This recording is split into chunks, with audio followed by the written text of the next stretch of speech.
I was watching a crime show the other day where one of the detectives pretended that everybody who was locked in the facility was infected by a deadly virus. He simply did this to expose the murderer, but his colleague afterwards was so incredibly angry at him, screaming at him, "How could you let me think that we're actually going to die?" He just responded, "Yes, that was not nice of me, but don't you feel exhilarated? Don't you feel so incredibly happy that you're actually not going to die? Aren't you now so much more happy that you are still alive?" And this made me think back of my grieving process in the beginning. And yes, the first months were absolute horror. They were so terrible, but once the first initial shock kind of settles down a bit, you are on a high that is nothing like you've ever experienced before, because you realize that it can be over literally at any second. Of course, this is even stronger for people who have lost somebody all of a sudden. But I think generally speaking, death can teach us a way to live that we normally just wouldn't do. And this excitement and this realizing that every single second is so incredibly precious. If you think about it, every second that you are here is such a gift. And yes, of course, we can have somebody dying and spend all our lives being sad about the fact that they're not there anymore. Or we pick ourselves up and we use the death in order to thrive even more for life. And you may hear people say that it's not realistic to live this way.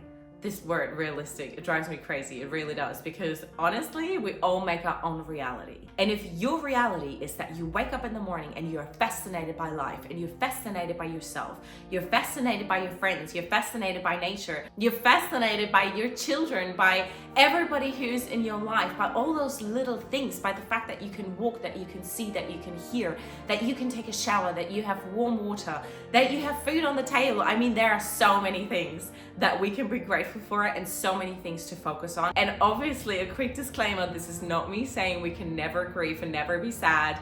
If you have watched some of my videos, you know that's not what I'm promoting. But I'm also promoting that when those bad moments are over, that you pick yourself up, you kick yourself on the bottom, and then you keep on going. You keep on going with everything that makes you happy, with everything that is still there in your life. And I remember that in the beginning of the screening process, it was so intense. This feeling of just complete exhilaration for every single moment, because you know that there might not be a moment, the next one that is coming along. And this can be any time. So really, yes, you have to use every single moment as if it was like the best ever.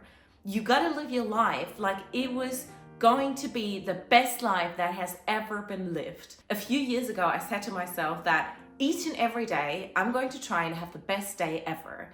And I have accumulated so many best days ever in my life because of this mindset. And honestly, it's just a mindset. It's just the way you look at it. My mom had no idea that she was going to pass away. She had no idea. And then it just happened. And there were so many things that she wanted to do, so many plans that she had. So if we continue to live our life in a, yeah, it's all right, everything's all right, it's okay, it's okay. If we continue to live like that, you may literally die having said, yeah, everything is all right, the last thing in your life. Do we want that to happen? No, we don't.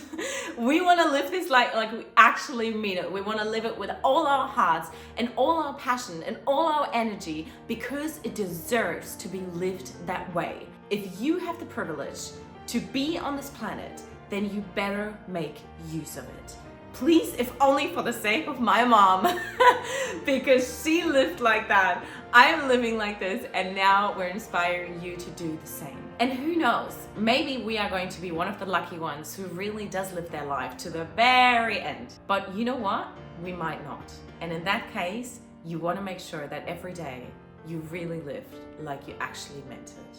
And here's the thing, even if you do live to the very end, think about it. You're going to look back and realize that you have lived a life with so much joy and happiness and passion and all the good things that we can live with on a daily basis. You're going to realize that every single day you lived like that, and now you just have an entire life full of those positive emotions. I mean, that is incredible. And if we do die earlier than that, then we can say at least the time that we were here, we did it right. And I also realized that this feeling, it really does fade over time. Like I said, now I think back to the beginning of my grieving journey and I'm thinking, yeah, it was a lot stronger then. And now I'm currently in the process to just get it back and get this back on a daily basis, because yes, it's hard work. It really is hard work to keep this up all the time. Don't get me wrong. This is not a change your mindset after watching this video and you're going to be happy all the time. But over time, with a lot of work and a lot of practice, you are going to be able to get there to the state where you can say, wow, today was again the best day of my life.